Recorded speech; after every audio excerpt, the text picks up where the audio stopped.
When it comes to battle rap, the genre's very best artists may not nearly get the kind of spotlight or recognition that more mainstream rap artists receive on the regular, but Canadian spitter Pat Stay was looking to change all of that. After establishing himself as your favorite rapper's favorite rapper, Pat even found himself with the opportunity to work alongside some of the genre's very best, like Marshall Mathers, aka Eminem, on television and film projects. Becoming an actor was one of Pat's ultimate goals, and he was on the cusp of achieving exactly that, when, this past weekend, he was attacked at a nightclub in downtown Halifax. So who was Pat Stay and what made him one of Canada's most treasured hip-hop artists? Well, stay tuned to our newest episode of Gone But Not Forgotten as we celebrate his life and career. Patrick Wayne Stay was born on February 18, 1986 in Dartmouth, Nova Scotia, located on the eastern shore of Halifax Harbor. This urban community is nicknamed the City of Lakes, and while it's not exactly a hotbed for hip-hop, Pat never let that get in the way of achieving his dreams and becoming one of the best rappers to ever pick up a mic.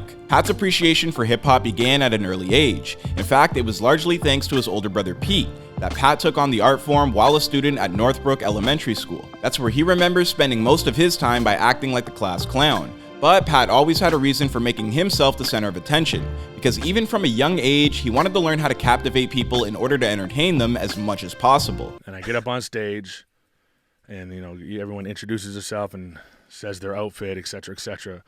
And I walked up, and there's just everyone there, and I just kind of walked up to the mic, waited a couple seconds, and I was just like, "What's up?"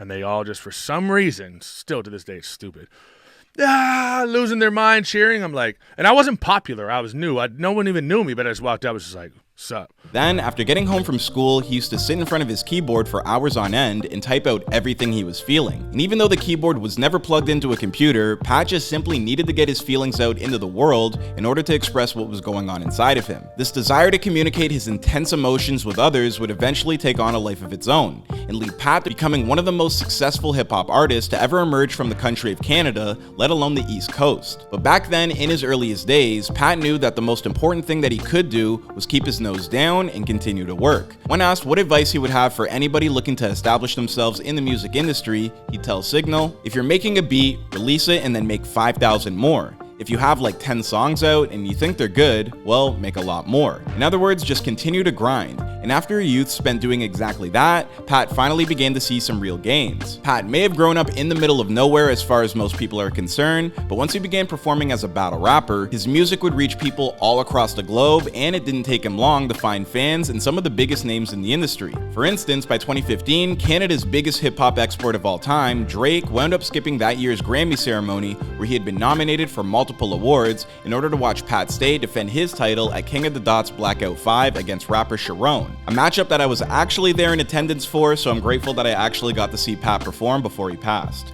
By this point, it had already been the third time that Pat had defended his championship as North America's greatest battle rapper, and after winning for a fourth time, he didn't just walk away with the title, he also walked away with an extra $10,000 that Drake put on the line. Welcome to my home. You're a guest in this house. For too long have I let you just lounge on this sectional couch. It's like I've adopted you.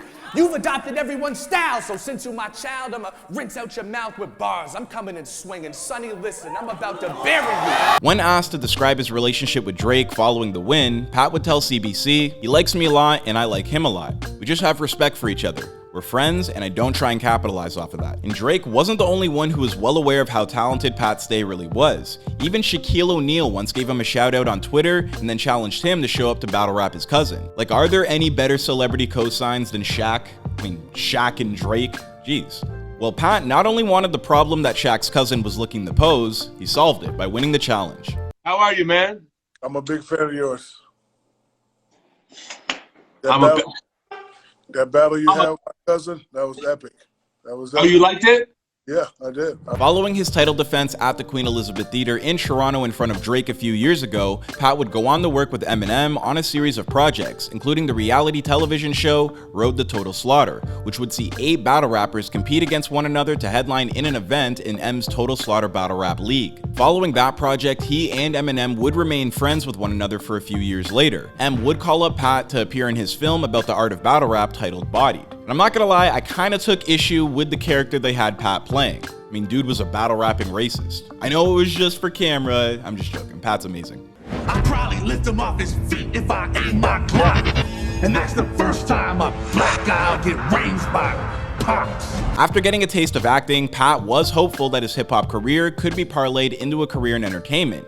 Over on his YouTube channel, he began putting together small projects like the comedy series entitled Unreasonable Rob, as well as his podcast, Stay Tuned. In between interviews and short sketches, Pat would continue to perform as a battle rapper. His most recent and ultimately last creation was a diss track that took aim at the rapper The Game. As it turns out, Pat took exception to The Game calling out his friend Slim Shady when The Game dropped the Black Slim Shady diss on his most recent album, Drillmatic Heart vs. the Mind. After The Game had a few choice words for Eminem on that track, Pat would respond on Instagram with a post that read, "I gotta say, as a fan, Los Angeles Confidential, it's been hard to watch you desperately begging for Eminem's attention, trying to battle him.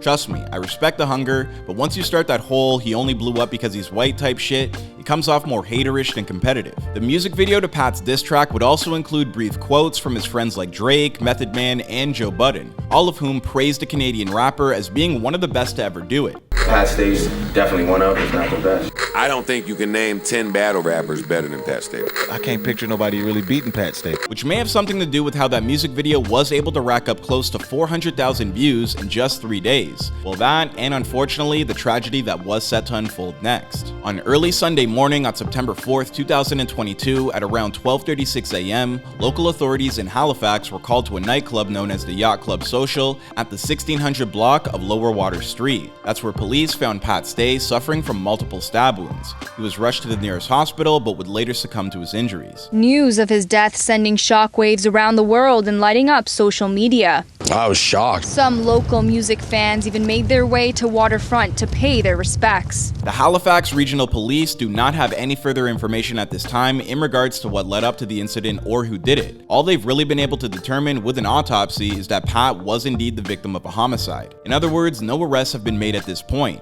and police say that the investigation into what happened is in its preliminary stages, while also being led by homicide investigators from the Special Investigation Section of the Integrated Criminal Investigation Division. With so many questions left unanswered, all there's left to do right now is mourn the talented and loving family man that was lost in a senseless act of violence. In the hours after the announcement, several hip-hop stars took to social media to pay their respects to Pat. Not only did Eminem shout him out as one of the best battle rappers of all time, but Drake did the exact same with a short but heartfelt message that he posted to his Instagram story.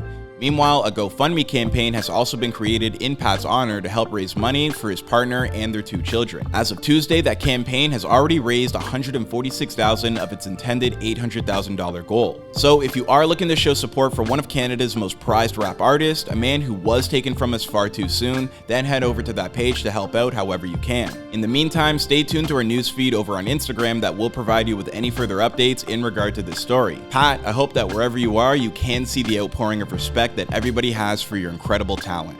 You made Canada proud with what you were able to accomplish in the short amount of time that you were given, and there aren't that many people that can say that.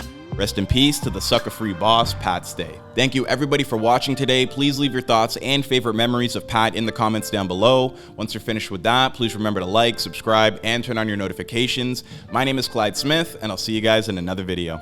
When I did attend that Sharon vs. Pat Stay battle rap, I did get to meet Pat Stay.